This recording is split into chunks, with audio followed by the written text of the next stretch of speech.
Laramie, Wyoming Territory, 1988. Every night at exactly 7:30, a limping cowboy arrived at the Union Pacific Station carrying something for a woman who never stepped off the train. Sometimes he brought dried prairie flowers. On this particular evening, he carried a small bouquet of late-season wildflowers, their faded colors bright against his black vest. Sometimes it was a small wooden toy. Once, he carried a piece of delicate lace. Han bought a 5-cent platform ticket, sat on the same wooden crate, and watched every passenger emerge through the steam.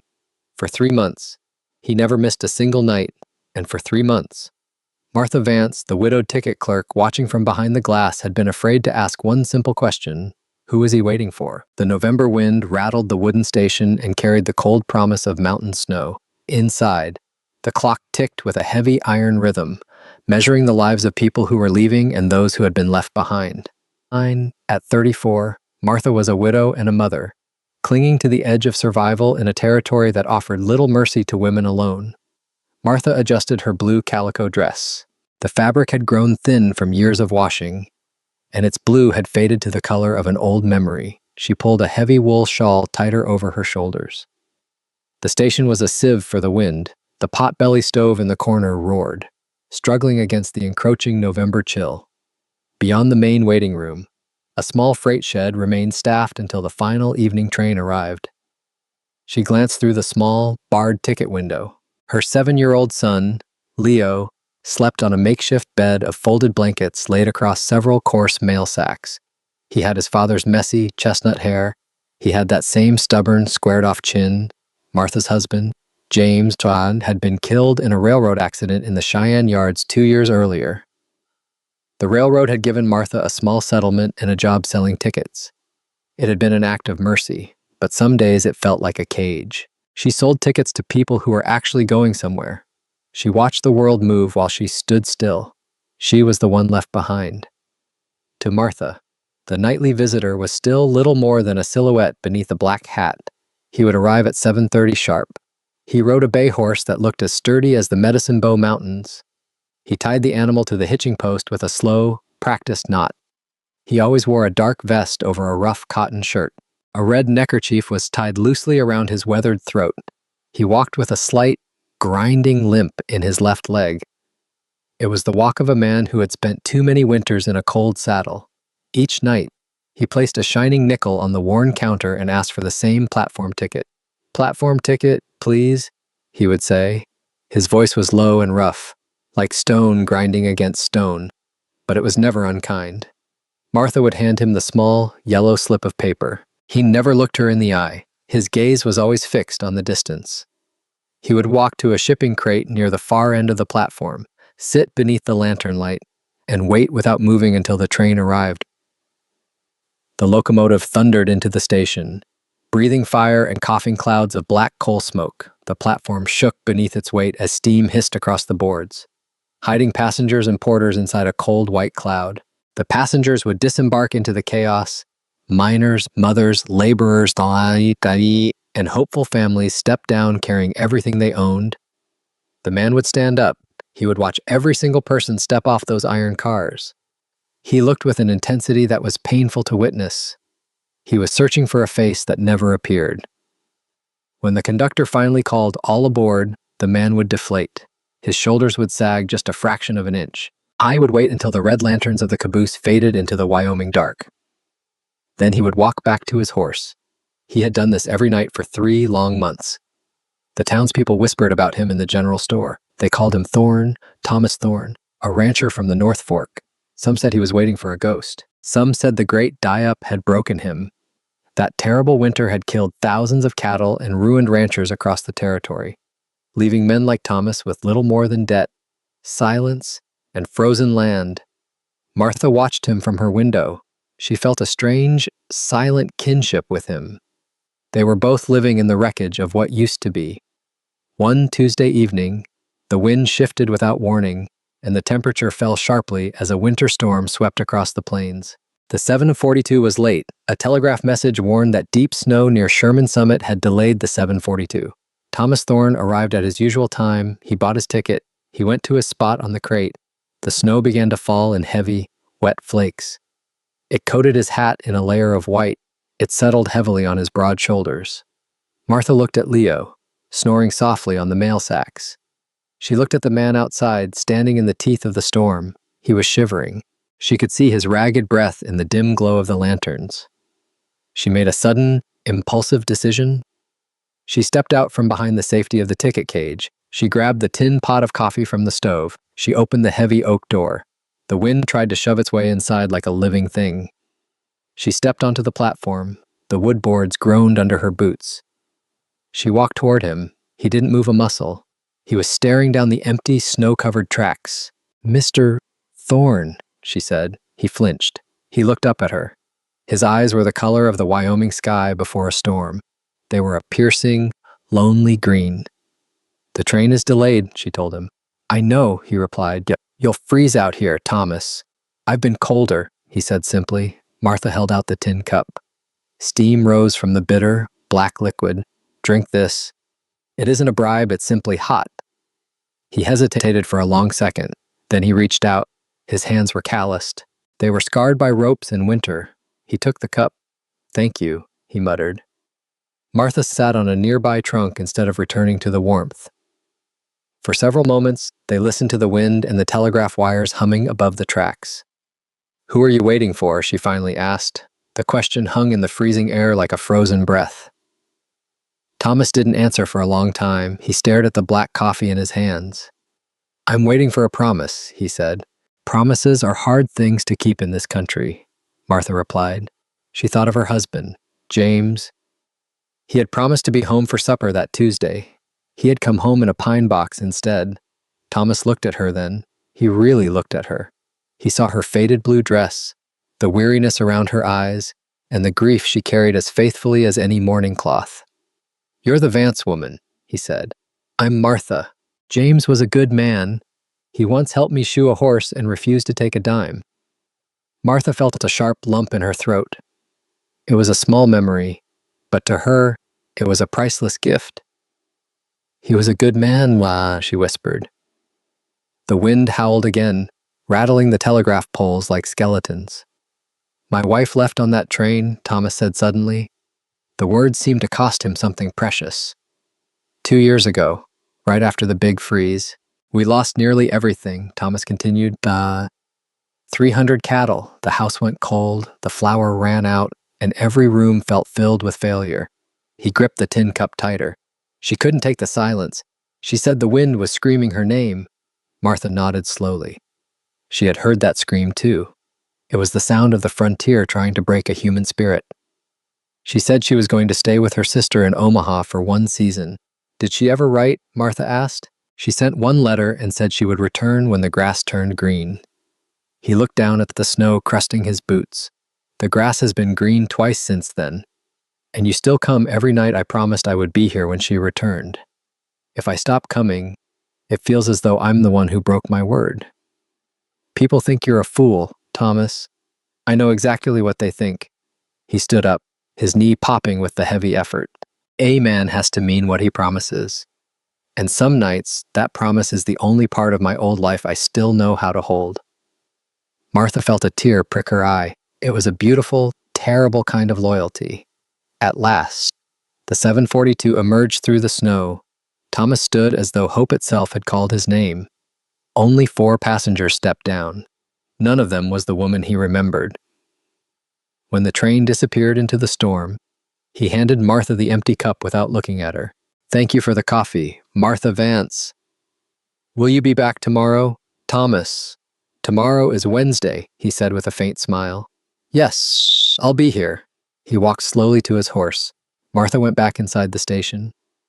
She sat by the glowing stove. She picked up a basket of scrap fabric. She was making a log cabin quilt for Leo. It was a traditional pattern, full of meaning. There were red squares in the center for the hearth. There were light and dark strips for the walls. She began to sew with steady hands. The needle moved in and out of the heavy denim and calico. She thought about Thomas Thorne. She thought about the woman in Omaha. Martha wondered what kind of pain had driven a woman to leave a man who waited like that. She felt sorrow for them both, because the frontier could break a marriage without making either person cruel. But Martha felt Thomas deserved better than a ghost. She pricked her finger. A single drop of red blood bloomed on a white strip of fabric. She pressed the wounded finger into a scrap of cloth and returned to the quilt. Grief had taught her that tears could wait, even when the heart could not. The next night, the weather was slightly better. The stars were like ice chips in the black sky. Thomas was there. Martha brought him coffee again. This time, she brought a small piece of cornbread wrapped in a cloth. "My son didn't finish his supper," she lied softly. From inside the station, Leo watched through the glass. He knew perfectly well that he had finished every crumb, but he kept his mother's secret. Thomas took it with a nod. He ate it with a hunger. He tried desperately to hide. "How's the ranch, Thomas?" "It's quiet, just me and the bay horse." "You still have the land. The bank owns the dirt. I just live on top of it for now." They talked for 20 minutes. They spoke about failing ranches, new fences across the open range, and the mountains turning gold at sunset. For the first time in 2 years, Martha felt like a woman again. Leo began leaving his charcoal drawings near Thomas's usual seat, a horse, a cabin, and once, 3 figures standing beneath the same roof. Thomas never mentioned the pictures, but Martha noticed that he carried each one home. If Thomas's quiet loyalty has touched your heart, tell us in the comments. Do you believe love can find a person twice in one lifetime? And if you enjoy stories of hope from the American frontier, subscribe so you won't miss the next one. She wasn't just a clerk. She wasn't just a widow. She was just Martha. But then the train arrived, and the man became the silent waiter once more, and the heavy silence returned. Weeks turned into months, a quiet routine formed between them. The town of Laramie noticed, the gossip grew sharper, like a blade. Mrs. Gable, the town's primary busybody, came to the window one morning.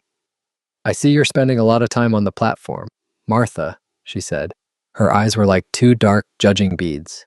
"I'm providing a service to a patron, Mrs. Gable. He's a madman. He's chasing a shadow. It's not decent for a widow." Martha felt her face flush with heat. "What's not decent is a town that turns its back on a man in pain." Mrs. Gable huffed, drawing her shawl tight. "You watch yourself. The railroad likes their clerks respectable." Martha slammed the ticket window shut. Her heart was hammering against her ribs. She was risking her job. She was risking Leo's future. But every time she saw Thomas Thorne, she saw a piece of her own soul. They were both waiting for something that might never return. Out here, courage was rarely measured by a gun. More often, it was measured by who remained kind when the cold gave them every reason not to be. December arrived with terrifying vengeance. People still spoke of the deadly blizzard that had swept the plains the previous January.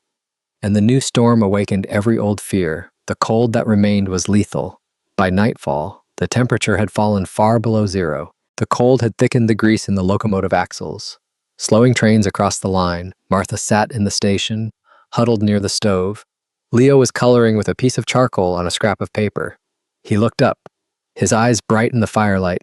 "Mama, is the flower man coming tonight?" "I don't know. Leo, it's very cold." "He won't stay home," Leo said with certainty. "He has to wait." Leo was right. At 7:30, the bay horse appeared through the swirling white, but something was horribly wrong. The horse was staggering. Thomas Thorne wasn't sitting upright in the saddle. He was slumped over the horn. Martha didn't hesitate for a second. She grabbed her heavy coat. She ran out into the freezing, lethal night. "Thomas," she reached the horse just as it stumbled. Thomas was shivering violently.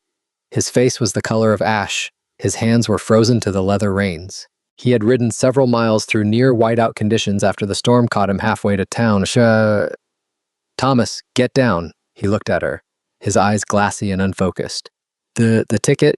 I need a ticket." "No tickets tonight, Thomas. The train isn't coming." She helped him slide from the saddle, but his knees buckled beneath him.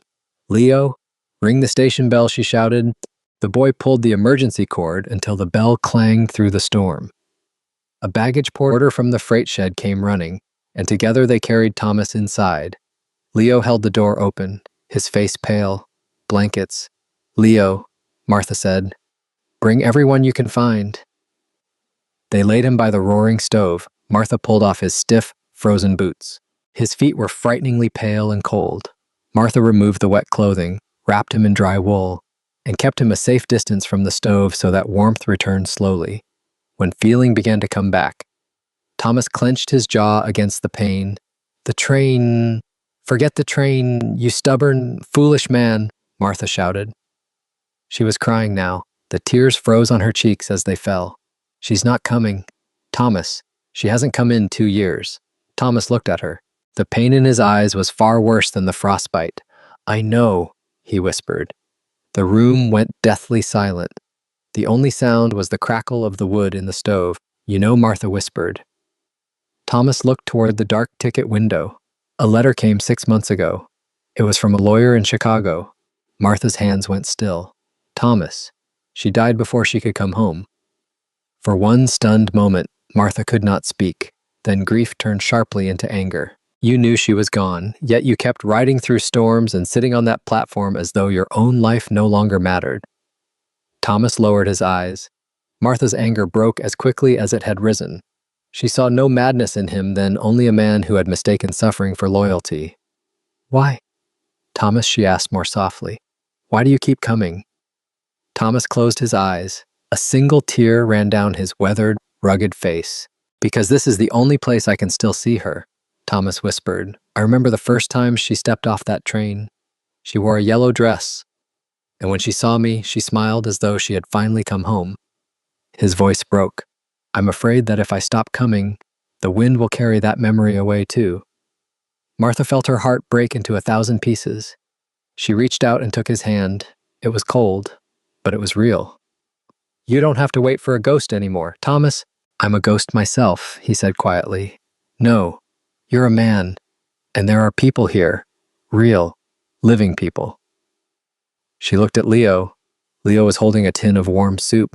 He was looking at Thomas with wide, worried eyes. "My son doesn't need you to be a hero, Thomas. He only needs to see that a good man can fall and still choose to stand again. I'm just a fool on a bench. No, you're a man who knows how to stay. That's a rare thing in this world." Thomas stayed in the station that night. Martha tended to his frostbite with tender care. She wrapped him in the nearly finished log cabin quilt, its outer edge still waiting for one final strip. The red squares looked like little embers against his chest. They sat by the fire together. They didn't talk about the train. They talked about their childhoods. Thomas told her about growing up in the rolling hills of Kentucky. He spoke of the green grass and the sweet smell of tobacco. Martha told him about her father's blacksmith shop in Ohio. They shared the silence. It was no longer heavy. It was warm. By morning, sunlight shone through drifting ice crystals and formed a pale halo over the plains. Thomas tried to stand, but pain shot through his leg. "I have to get back to the ranch," he said. "The cattle need hay." "Not today," Martha replied. "A dead man cannot feed cattle." Thomas almost argued, then looked at Leo asleep beside the stove and lowered himself back into the chair.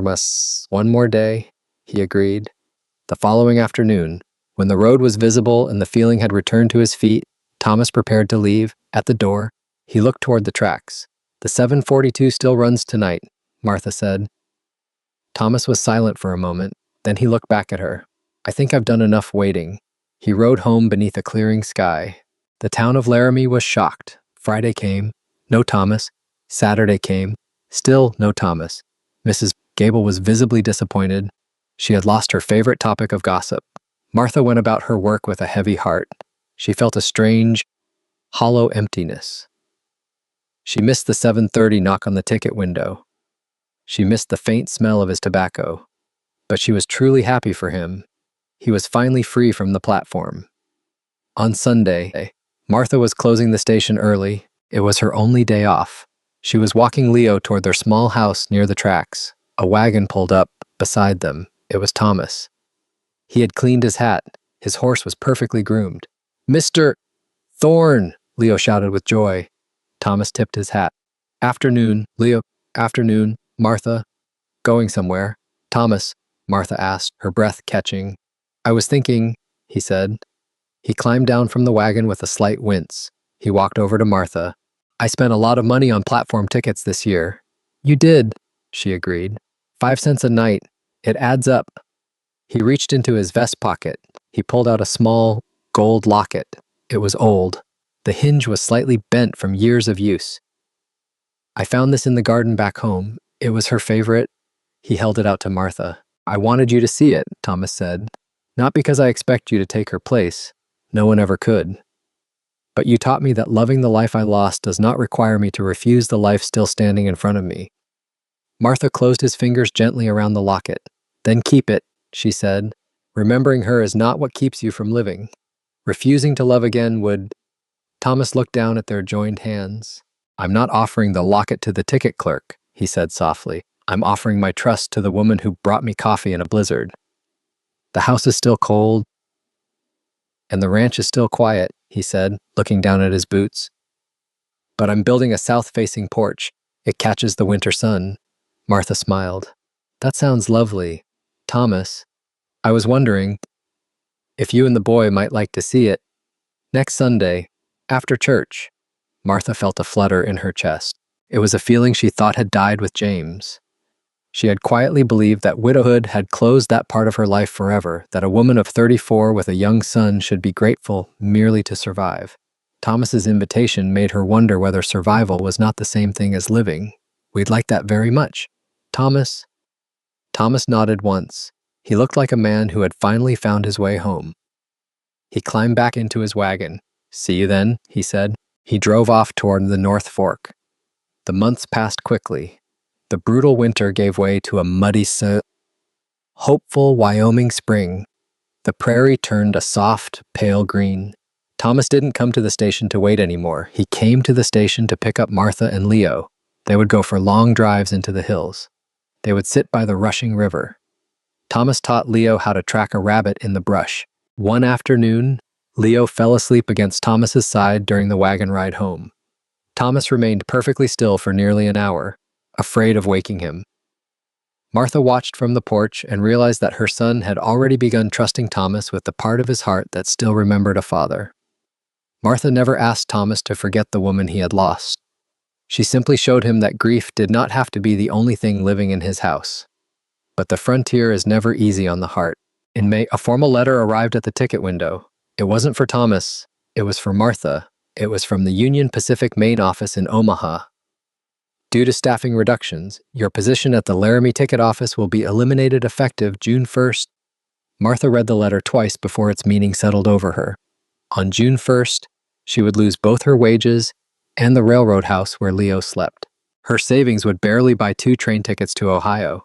She imagined telling her son that they had to leave the only home he remembered, and fear tightened around her chest. She sat on the platform bench. Leo found her there and slipped his small hand into hers. Are we going away? Mama Martha forced herself to smile. I don't know yet. It was the first time Leo had ever heard uncertainty in her voice. Martha remained on the same bench where Thomas had waited through so many lonely nights, staring at the tracks as fear tightened around her heart once more. She feared the wind. She feared the silence. Most of all, she feared telling Leo that they had lost their home. Thomas arrived at 5 that evening. He saw her sitting there, motionless. He knew immediately what had happened. He sat down beside her on the cold wood. I didn't say a word at first. He just took her hand in his. They're letting me go. Thomas, I know. I heard the news at the general store. I don't know where to go. I have a sister in Ohio, but Ohio is a long way from here, Thomas said softly. He looked toward the mountains. The porch is finished, he said. The house is warm, and the garden is ready for the first planting. Martha looked at him, her eyes searching his. Thomas, you don't have to do this out of pity. Thomas turned to her. His green eyes were steady and true. I spent more than 2 years waiting for someone who could never return. Martha, I don't want to spend another day standing at a distance from a woman I can still reach. He reached into his vest. This time, he did not pull out a nickel. He drew out a simple silver ring. I'm not a rich man, Martha. The bank still owns part of the ranch, and the winters will never be gentle. He took both her hands. But I love your courage. I love the way you protect Leo without teaching him to fear the world. And I love that you saw me at my worst and still believed there was a living man beneath all that grief. His voice grew unsteady. I cannot promise you an easy life. I can promise that you and Leo will never face it alone. I will never leave either of you waiting on a platform. He opened his hand and showed her the ring. Martha Vance. Will you come home with me? Martha felt the tears finally come. They weren't cold. They were hot and healing. Yes, she whispered. Yes, Thomas. 2 weeks later, they were married inside the station where their story had begun. A local minister performed the ceremony beneath the heavy clock, and the station master signed as a witness. Leo carried the silver ring on a small blue calico cushion Martha had sewn from one of her remaining scraps. It was a small ceremony, unnoticed by most of Wyoming, but to the three people standing beneath that clock, it changed the whole world. Even Mrs. Gable attended, carrying a warm apple pie and pretending not to wipe her eyes. I suppose he's not so mad after all, she whispered to her neighbor. Martha and Thomas moved to the ranch. It was hard, grueling work. The Wyoming wind still screamed at their windows. The winters were still brutal and long, but they had each other. And they had the quilt, after the wedding. Martha finally completed the log cabin quilt, along its outer edge. She added one last strip of faded blue calico, the color of the dress she had worn on the night she first asked Thomas who he was waiting for. Years later, Leo would tell the story to his own children. He would tell them about the man who waited at the station. He would tell them about the mother who asked the right question. He would tell them that love isn't just a fleeting feeling. It's a choice you make every day. It's the choice to show up, even when the train is late, even when the train doesn't come at all. Because sometimes the person you are waiting for isn't on the train. Sometimes they are standing right behind the glass window, just waiting for you to notice them. Thomas Thorne and Martha Vance lived on that ranch for 40 years. They saw the territory become a great state. They saw the horses give way to the first automobiles. But every Friday night, they would sit on their south-facing porch. They would watch the distant lights of the train passing through Laramie, and Thomas would gently squeeze Martha's hand. "Who are you waiting for?" he would joke, and Martha would lean her head on his strong shoulder. "Nobody," she would say. "I'm already home." The Wyoming wind still blew across Laramie, but for Martha and Thomas, it no longer sounded like loss. It carried the memory of one promise lovingly released and another faithfully kept. The 742 continued crossing the plains each night, its whistle fading into the darkness. But the station was no longer a place of endless waiting. It was where two lonely people had finally noticed that home had been standing beside them all along. And in the years that followed, whenever Leo saw a train disappear beyond the horizon, he remembered what Thomas had taught him. Love is not only the courage to wait. Sometimes, it is the courage to stop waiting and choose the people who are still here. If this story moved you, please leave a heart in the comments and share it with someone who still believes in second chances. Subscribe for more Western love stories about courage, family, and finding the way home.